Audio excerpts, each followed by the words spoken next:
Okay, so my hat is the Dirt Road Diaries, and my sweater, this is Sid He the She. No, there's some very hard truths about what it is to be a human or a being in what is known as a relative universe. Relative to the absolute all that is basically the way it is looked at.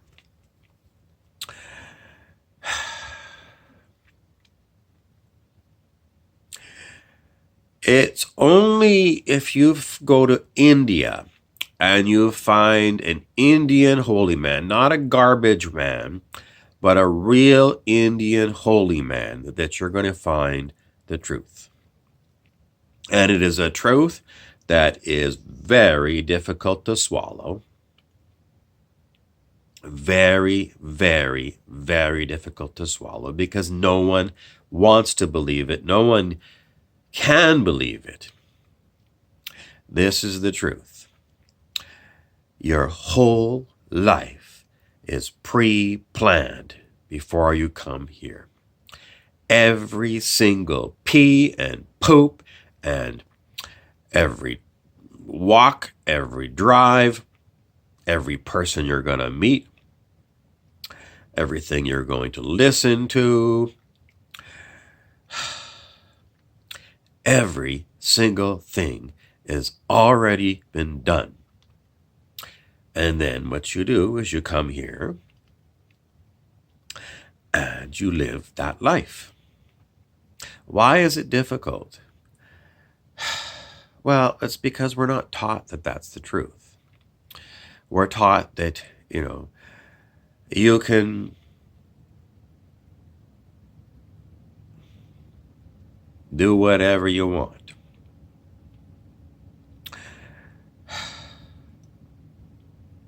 And you do. But it's already planned.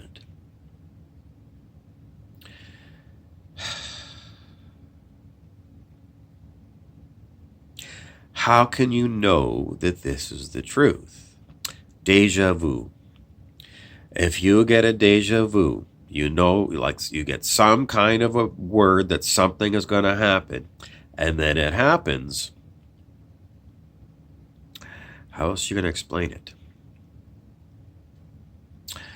I always have to come back to the implicate-explicate universe theory of David Bohm. He said that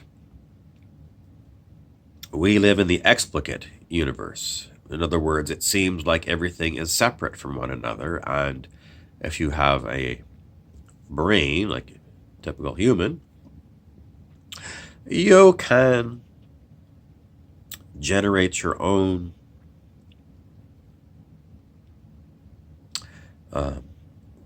life. But if you ever have a deja vu, or a coincidence, or a whole pile of coincidences,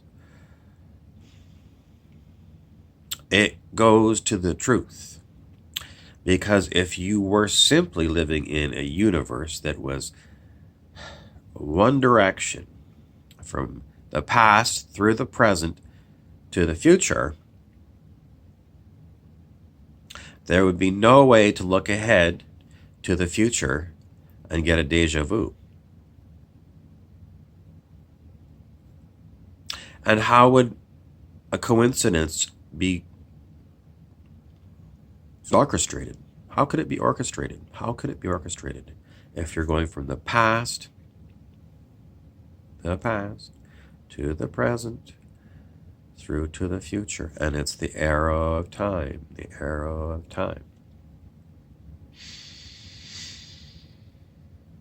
So it's a difficult truth.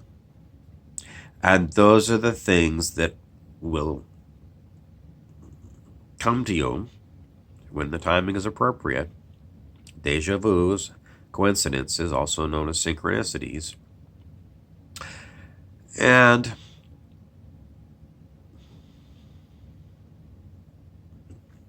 if you go and read, or you go to India, you read some.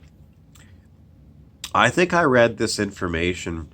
It might have been in the autobiography of a yogi by Paramahansa Yogananda, but I'm not 100% sure. But I read it somewhere that there was an Indian sadhu who was, somebody was walking along. Maybe it was a Western tourist, and he stopped to talk to him, and and the sadhu looked at the Westerner and said, "Well, explain this a little bit." And of course, the Westerner just shook his head and said, "It's a crazy lunatic here. It's a strange country, India." But there's your truth. Everything has already been set in motion, and it's not a one-way arrow of time from past, present, and future, although we seem to live it. So that is what the being in the relative world is.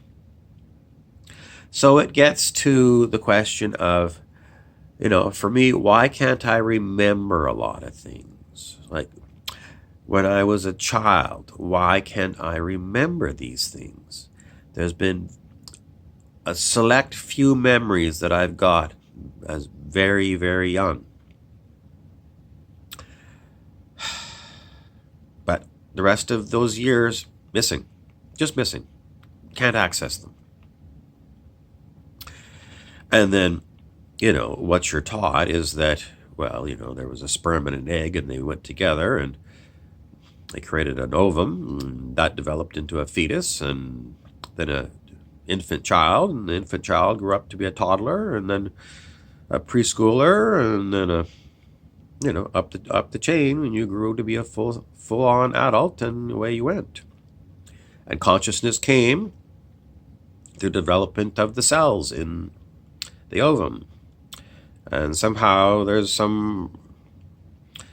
something in there that creates consciousness. So if that's true, then how could this other stuff be true, that it was all pre-planned for you?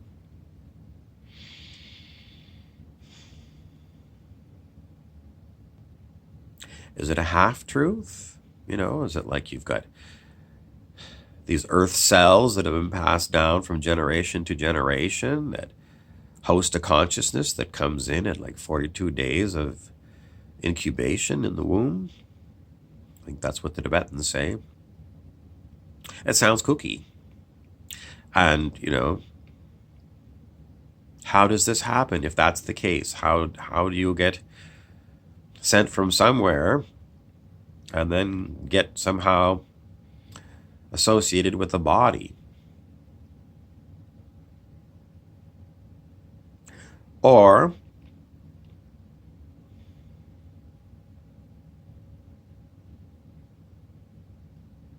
is it the first thing that I said, or the second thing that I said, that, it's just these cells somehow create a human consciousness when they get further along in their development cycle? But if that's the case, then how do you explain deja vu? How do you explain these coincidences, synchronicities? I can't see how. But if you can figure it out, please let me know. I'm always interested in other people's ways of looking at things. But, I just had a deja vu, and it shocked me to the core once again, because I've seen this before and before and before, but there's some part of me that doesn't want to believe that. Because there's so much stuff that goes on here, within the alternative news. And, I always talk about the Illuminati, and the cabals, and the extraterrestrials, and the Draco reptilians, and the Arcturians, and the Pleiadians, and the Anshar, and all these other different types of civilizations. And, if you watch a comic, you have to know a little bit about the backgrounder of, why he's talking about these particular items. But, Earth is really weird.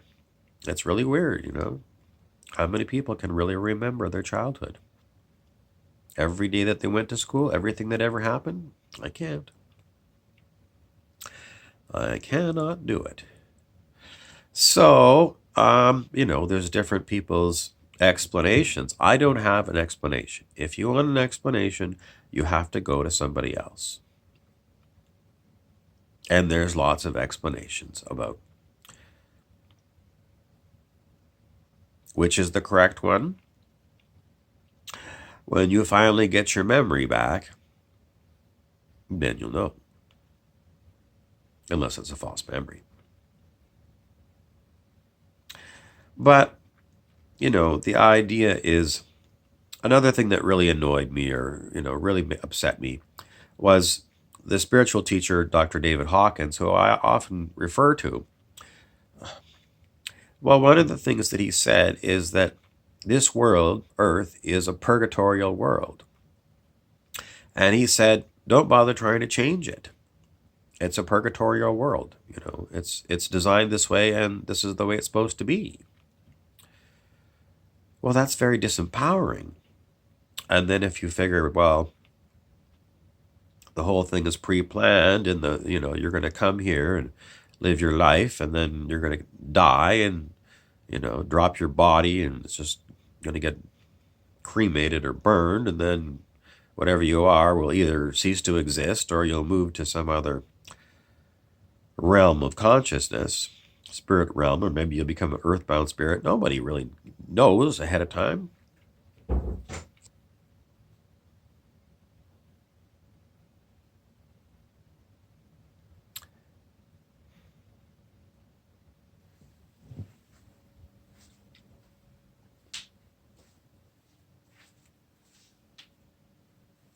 I had to see if there was somebody coming. Okay, so this thing that Dr. Hawkins said, that you're in a purgatorial world and it's designed to be purgatorial, and you're supposed to come here, do your thing, learn your lessons, and then leave, and then it'll be the same world for somebody else, or you to get, if you get recycled here, reincarnated or something. It's very disempowering to hear that, because you figure, well, what's the point of me even trying to do anything?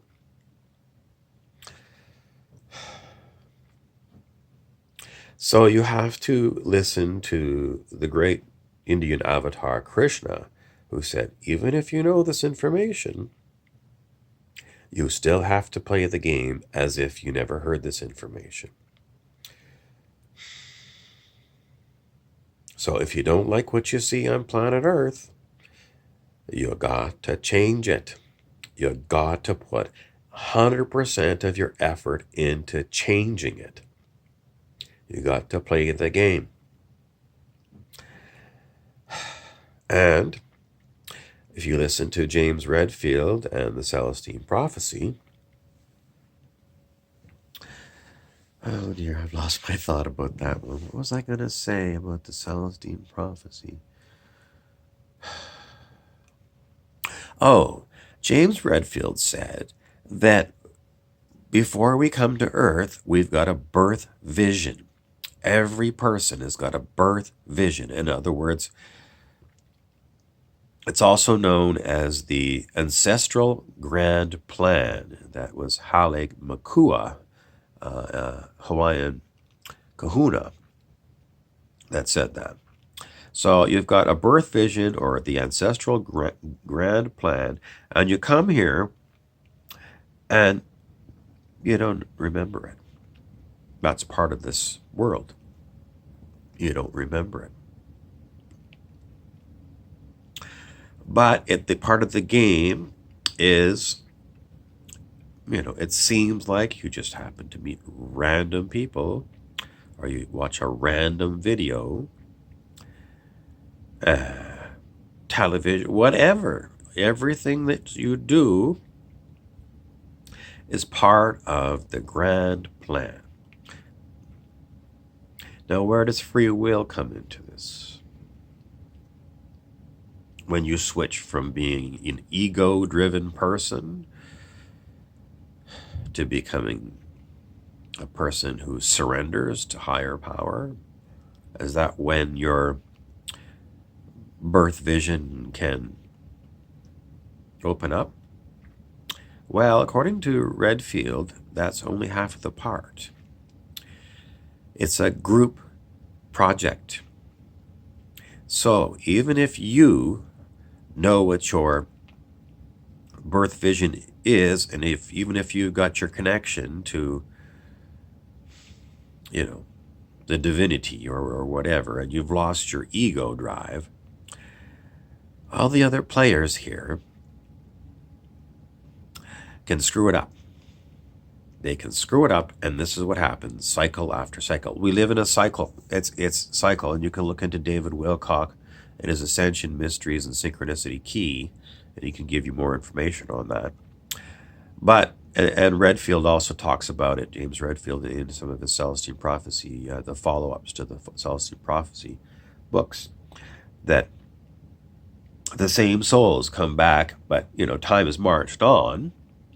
So, the same souls might have met in the 1600s and then come back again in the 2000s.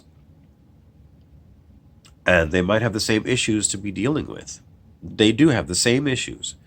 I mean, the bodies that they're wearing are different. Maybe they look like the same person. And quite often, I think it's true. You'll look quite a bit. Maybe not necessarily. I'm not going to say one or other, but it's quite possible that you look the same. But the other souls that are part of your interaction with, that when you failed your mission some previous time round, will be brought back together again, and the scenario won't be exactly the same, but the lessons are the same. The lessons are the same. And in the end, the lessons have to be the highest and best for everyone. Has to be the rule. It has to be the highest and best for everyone. And then I always go back to, the Christian mythology. And, somewhere along the line, someone said, your job on earth is to bring heaven to earth. And then people say, well, what's heaven like? So we got an idea of what we have to do. And the one that I've said in a previous video is, well, everyone knows that you can't bring it with you. So, it doesn't matter how much money and how many trinkets and toys, once you die, you can't bring that stuff with you to the next realm. And if you're going to a heavenly realm, you don't end up at St. Peter's Gate to get into heaven and, hand over a suitcase full of American dollars and say, okay, St. Peter, here's my money and I want in. You must assume that they do not use money in heaven. So if you want to bring heaven to earth, we have to have a non-monetary based system.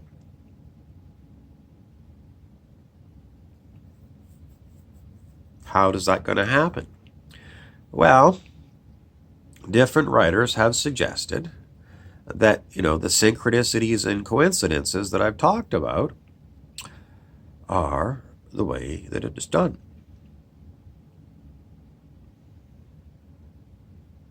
Red Hot Chili Peppers. Give it away. Give it away now. Give it away. No hoarding of things. No hoarding. No empire building. No social climbing, stepping on people to get ahead.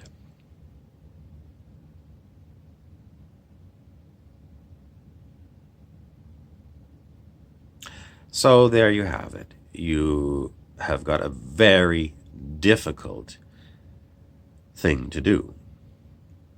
Because when you're born into this world, all of these things that you planned before you got here are wiped from your mind, and then you're retrained in the ways of Babylon. Babylon is the way planet Earth is run. It is not run on a heavenly basis. It is run Babylon. And it's an ancient way to run a society. Corey Goode calls it Babylonian money magic.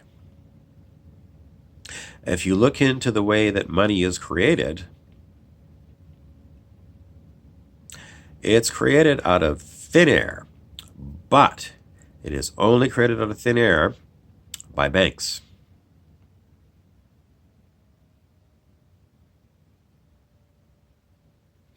Or perhaps through the services of banks. I mean, you can create, well, you're really not supposed to. If you wrote a check on your bank account and you had no money in your bank account and you wrote a check for $100 and you gave the check to your friend and they accepted it and gave you something, well, then you created $100 out of nothing. But it will catch up to you. It's called kiting. And the bank will find out. I know because my friend told me about that. He used to do that thing. So don't do it. It's bank fraud. But the point is that the banks do make money out of thin air. It's called the fractional reserve system. So the banks are allowed to have $10 and they're allowed to lend out $100. So they just created $90 out of thin air. Is it fair? Oh, and then the other thing they do is with that $100 that they lent you or the $90 they lent you, they charge you interest on it. So again, I ask you, is that fair? That the banks can create money out of thin air and charge you interest on it, but you're not allowed to create your own money?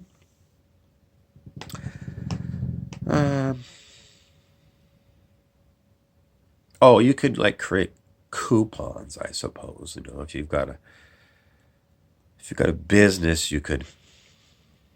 Like here in Canada, there's a large chain store called Canadian Tire, and they've got these Canadian Tire money. So they'll give you some extra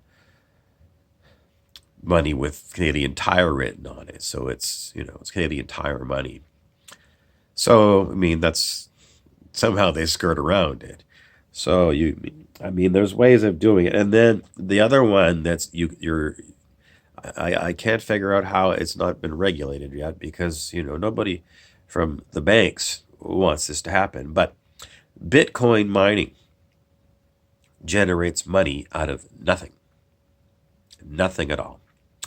And if you want to get into Bitcoin mining, well, I asked my friend if I could get into Bitcoin mining because he was into Bitcoin. And he said, I'll look into it. And then I was told, no, you can't. You can't. Why? Because the people that are Bitcoin mining,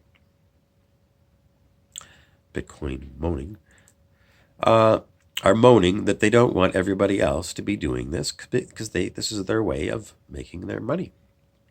So they're just like the banks. They want a monopoly on their money creation. This is Babylon. Babylon is everything for you. Me or you. But the ancestral grand plan and the birth vision that you came into was not this plan. It was not this plan. It was not this plan. This is the old conditioned society that you're born into and you're trained into. And it is the one that you came to change. So the new system, bringing heaven to earth, profit, which you learn at business school and in accounting, which profit is good, or if you're Gordon Gekko from Wall Street, Michael Douglas, the actor, greed is good. Not in heaven. So if you're going to bring heaven to earth, can't be greedy. So it's very difficult because not only do you have to get the picture that there is a birth vision that's to change what's here, you have to wake yourself up, and then you have to look around and go, oh my God, this is a way, way bigger challenge than just me trying to do something. I've also got to try and wake up everybody else to this. How do you do that? Well, it's very difficult because everyone's so busy. either making money or spending money. And what's the reward? To try and wake somebody up, what's the reward? Everybody says, well, even if provisionally I go along with what you're saying, I'm living in the real world, and the real world is Babylon, and I have to have money. So how can maybe I can put like 10% of my effort into, creating heaven on earth, and 90% of my effort into Babylon. Jesus said, you cannot serve two masters. So he said, how did that go? One was mammon, which is Babylon, or spirit, or God. So you can have mammon, which is the way the earth is, or the spirit, God, heaven. You can't serve two masters. You got to pick one or the other, 100%. And if you pick change, it's challenging, but there's another old saying that, if you've got a battleship, where is the battleship safest? Well, in its home port. But what is the purpose of a battleship? It's to go out and sail the 7 seas and project power. So playing it safe, you got to look at the battleship. You play it safe and your battleship never leaves the port. That's not its purpose. Your purpose of coming to earth is to change Babylon, to change it, and you got to go 100%. And how do you do that while you're living in a society that's Babylon, money-based society? You've got to be incredibly creative. You've got to be frugal with your money. So it means don't get into debt buying expensive houses and expensive cars and expensive trips, expensive courses and expensive food and expensive restaurants. But people say, well, I've got to enjoy myself along the way. Can't we have like a happy medium or something?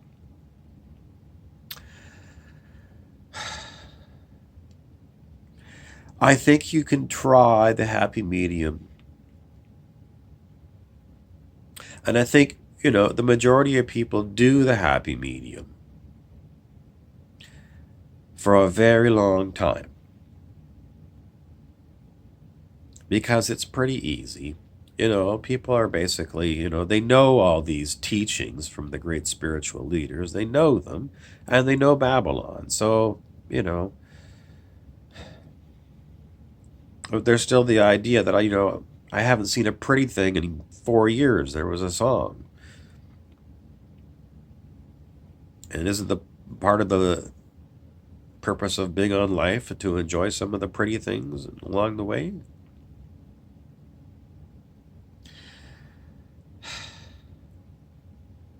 I did. And I still like pretty things. But if you're going to really challenge yourself to a new challenge, you got to push the pretty things away to the side. So you can focus like a laser. Focus your target on being a change. Being the change you want to see.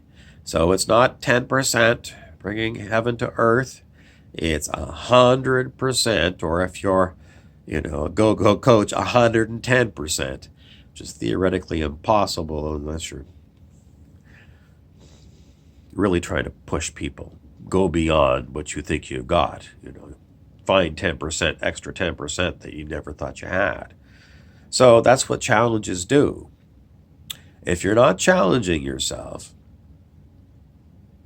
with a huge challenge,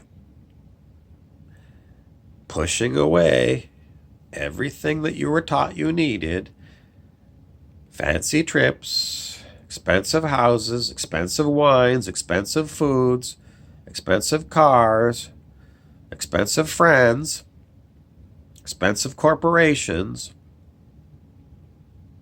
expensive powers, if you're not willing to throw it all away and start again, well,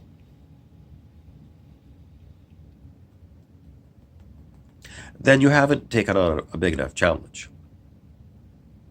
You haven't taken on a big enough challenge. And my friend Rumpelstiltskin would look at you and say, you're yellow, which means you've got no courage. So, all of these captains of industry and wannabe captains of industry, if you want to take on a real challenge, quit your jobs. Quit your corporate jobs and work something else. Something else that's not built on profits, not built on new products. I mean, we don't need new products. We've got more products than we could ever need, and all the kids at business school are like new product development, new sciences, new technologies. We don't need it. We need spiritual development, which is wisdom to use the stuff that we've already got. I mean, clearly the people that rule this planet, the corporations, and the people that head them, and the people that are their minions, they don't have it. They don't have wisdom. Because, if you go and watch the news and you see there's just problem after problem after problem. And the root cause of it is because, what do you think is the root cause of it all? Some people say, well, some people just don't work hard enough.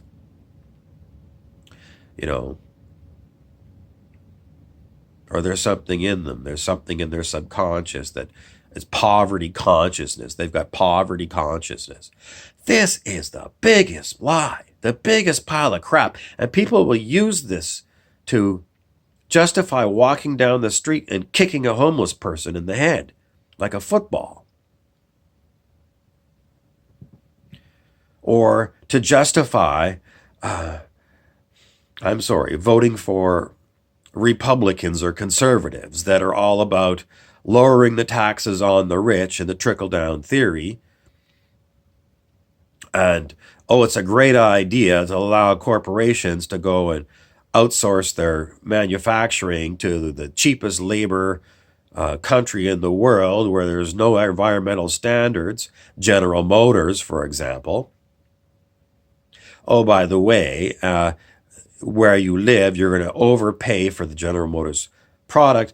And, in Canada, Justin Trudeau, our Prime Minister, forgave the billions of dollars given to General Motors in their last bailout. So clearly, if you think that the democracy system is going to work, I give you Justin Trudeau. He was apparently the winner of the last election, and he gave away billions of taxpayers' money to a successful corporation that just closed their manufacturing plant in Oshawa, Ontario, and is investing billions of dollars in new plant in Mexico, which has lower wages, environmental controls. Everything is raised to the bottom. Justin Trudeau.